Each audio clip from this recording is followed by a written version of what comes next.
और सरकार होते हुए अगर बीजेपी का कैंडिडेट हार गया तो ये मुंह दिखाने लायक सरकार नहीं रहेगी। कि प्रमोद जैन भाई ये कह रहा है कि मैंने ये कराया वो कराया ये कराया, तू कहाँ तक कराएगा? अब तो दूसरों को मौका दो। दूसरी बात, उनको ऊपर वो आरोप है रोड़ी खा गया, सड़कों को खा गया, बजरी खा गया, है ना, गांव के गांव को खा गए, ये ओपन आरोप आ रहे हैं। आपका तो ये मोरपाल ही सही है। जो मोरपाल जी है ना लोकल है। दूसरी बात, बेदाग है। नरेश मीणा की बड़ी चर्चा है यहाँ। नरेश कुछ नहीं है उसकी वैसी है वो तो, या कोई चर्चा नहीं होगी। गाँव डाउन से बहुत बुरा काम हो रही है। आपने वो हॉस्पिटल की कोई ने सूचना न ली, कोई डॉक्टर आई, कोई सुविधा कोई न कहीं भी, कोई ने सुनाई नगरी आज दिन तक, न तो भैया नगरी, न भाभी नगरी, न कोई नहीं नगरी। रिपोर्ट भारत की टीम अंता उपचुनाव में हो, लगातार जनता से हम फीडबैक ले रहे हैं चुनाव में क्या रहेगा। आज वसुंधरा राजे और मुख्यमंत्री भजनलाल शर्मा अंता के मांगरोल में आए। एक बड़ा रोड शो यहाँ बीजेपी ने किया है और अपने जो प्रत्याशी है मोरपाल सुमन, उनके लिए समर्थन जुटाने की बात की है। चाचा, कहाँ के रहने वाले हो आप? मांगरोल के ही। मांगरोल के रहने वाले हो। क्या नाम है आपका? असगर अली। अली साहब, किसको वोट देंगे आप और क्या मुद्दे हैं यहाँ स्थानीय जिनको लेकर आम जनता क्या सोचती है, किस मुद्दे पर यहाँ का वोट डलना चाहिए? क्योंकि लगातार 2 साल से बीजेपी की सरकार है। यहाँ तो सर मुद्दे तो बहुत है जी, पर ये क्या है, नेता आते हैं ध्यान देते नहीं है सब। तो जितना मोरपाल जी को है, मोरपाल जी को वोट देंगे, ये है अभी। हम तो बीजेपी से जुड़े हुए हैं सर, बीजेपी से जुड़े हुए, बीजेपी को वोट देंगे। दूसरे नंबर पर किसको मांग? दूसरे नंबर पे भाया प्रमोद जैन भाया, जो कांग्रेस का कैंडिडेट है। आपका क्या नाम है सर? अब्दुल सलाम। अब्दुल जी, क्या लगता है आपको इस चुनाव को लेकर? क्योंकि पूरे राजस्थान में इस चुनाव की चर्चा है। बढ़िया है, लेकिन सारी बात की आपका तो ये मोरपाल ही सही है। बिल्कुल। मोरपाल सुमन। दूसरे नंबर पर कौन रहेगा कि यहाँ जनता क्या समीकरण है? जाएगा भाया। प्रमोद जैन भाया। नरेश मीणा की बड़ी चर्चा है यहाँ। नरेश ये वो तो वैसी ही है, कुछ नहीं है उसकी वैसी है वो तो, या कोई चर्चा नहीं होगी, कोई उसका वो नहीं है कार्यालय ना कोई वो। प्रमोद जैन भाया का मैं पर्चा देख रहा था, विकास के बड़े बड़े दावे। यही तो कह रहा हूँ कि प्रमोद जैन भाया ये कह रहा है कि मैंने ये कराया वो कराया ये कराया, तू कहाँ तक कराएगा? अब तो दूसरों को मौका दो, दूसरों को मौका दो अब तो करने का, तू कहाँ तक कराएगा? सीधा साहब आपका मूड है बदलने का, जनता बदलाव के मूड में है। पिछली बार भी यहाँ से बीजेपी के विधायक थे। आज बीजेपी को देता अपन वोट, बीजेपी को देता। चाचा, आपका क्या नाम है? मोहम्मद रमजान। क्या लग रहा है चुनाव को लेकर, किस तरह की चर्चा है? क्या समीकरण लग रहा है, कौन जीतेगा? अभी तो भाजपा का लग रहा है। चुनावी मुद्दे क्या हैं यहाँ? विकास को लेकर किस तरह की दृष्टि हाड़ौती में? जीतेगा तो सरकार इनके काम कराएगा, नहीं जीतेगा तो इनसे कोई सरकार तो बदलेगी नहीं, दोनों जीत जाएंगे कोई भी, तो इसलिए यही जीतेगा।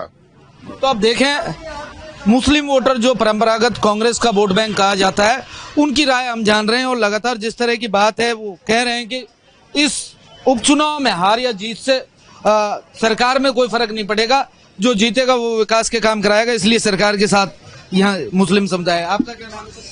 मैं तो हिंदू समुदाय से हूँ, मुकेश है मेरा नाम।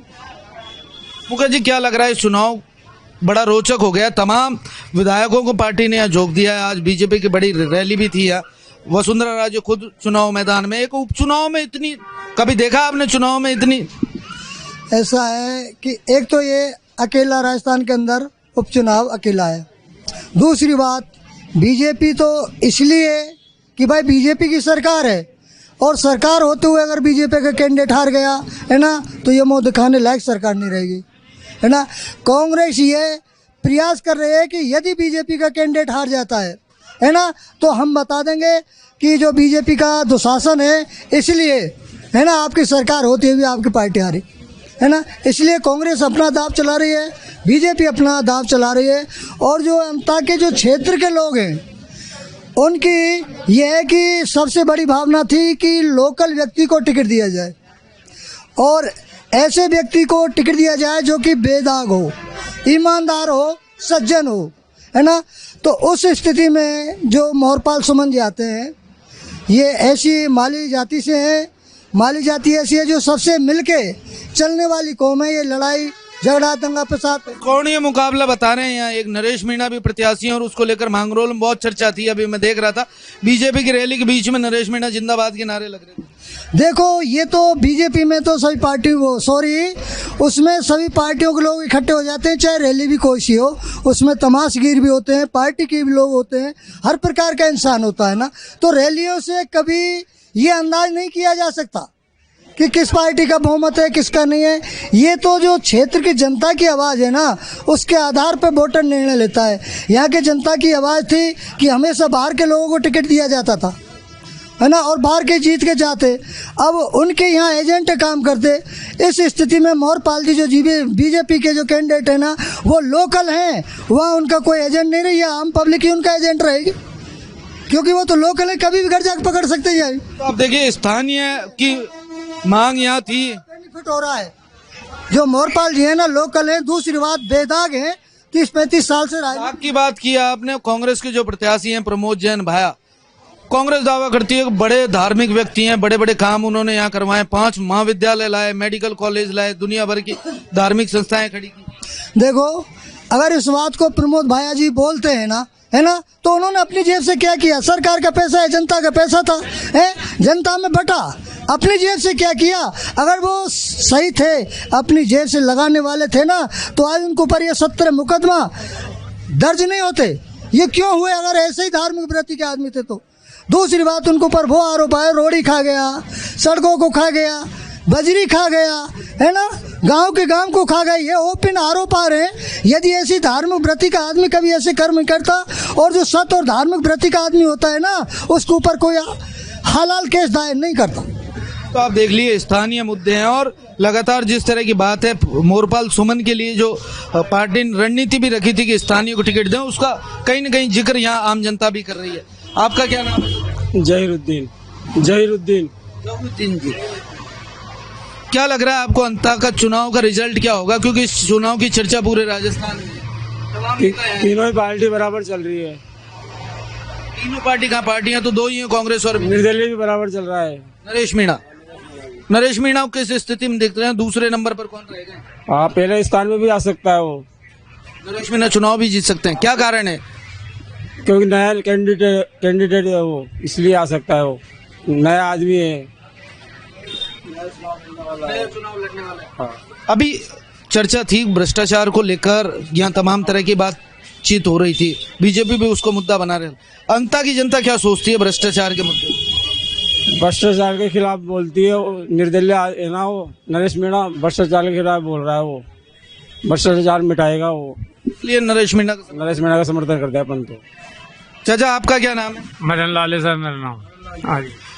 चाचा बहुत बुजुर्ग दिख रहे हैं, आप अनुभवी भी हैं, तमाम चुनाव आपने देखा है अंता में इससे पहले इस तरह का चुनाव? अच्छा, नहीं देखा चुनाव जी, पहले चुनाव देख रहा था, इतनी भीड़ भाड़ को और इतनी स्थिति को पहली बार देख रहा था। और जो चुनाव वाली प्रतिक्रिया है भाई, कौन जीते और कौन हारे को। एक तो पहली बात है, मांगरोल के अंदर जो अपना MLA MP बनता है, आपने वो हॉस्पिटल की कोई ने सूचना न ली। आज डिलीवरी जरासी की भी होती हो, ये भी हॉस्पिटल के बाहर हो पर 12 के लिए रेफर करे थे। कोई डॉक्टर कोई सुविधा कोई न कहीं भी, कहीं गाँव डाउन से बहुत बुरा काम हो रही है। यहाँ जिस रोड से हम मांगरोल आए थे अंता से, वो बहुत टूटी हुई थी। 2 साल से यहाँ बीजेपी की सरकार है। आज बीजेपी के नेता आए थे, पूछा नहीं आप लोगों ने कि भाई ये सड़क कब बन जाएगी? कई दफा हर आदमी से कर चुके हैं बात ना, लेकिन तुम्हें भी दे डॉक्टर ही बढ़लाता है। कहीं कोई नहीं सुनाई नगरी आज दिन तक, न तो बाया नगरी, न भाभी नगरी, न कोई नहीं नगरी। आप कांग्रेस को अच्छा मानते हैं या बीजेपी को, या फिर तीसरा विकल्प? तीसरा विकल्प ये है कि चुनाव तो मोहरपाल जी जीतेंगे, पहला नंबर पे तो ही रहेंगे शायद। और मैं तो इसी।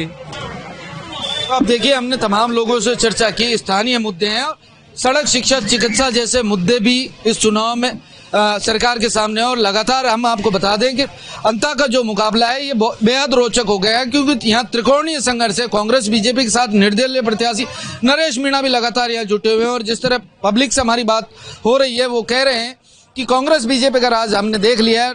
2.5 वर्ष का जो समय अभी बचा हुआ है, डाइवर्स हैं। इसमें देखने वाली बात है कि स्थानीय मुद्दों को जो हल करेगा, यहाँ के विकास के दृष्टिकोण से जो सही दिशा देगा क्षेत्र को, उसको जनता चुनेगी। लोकेश नागर, रिपोर्ट भारत, जयपुर।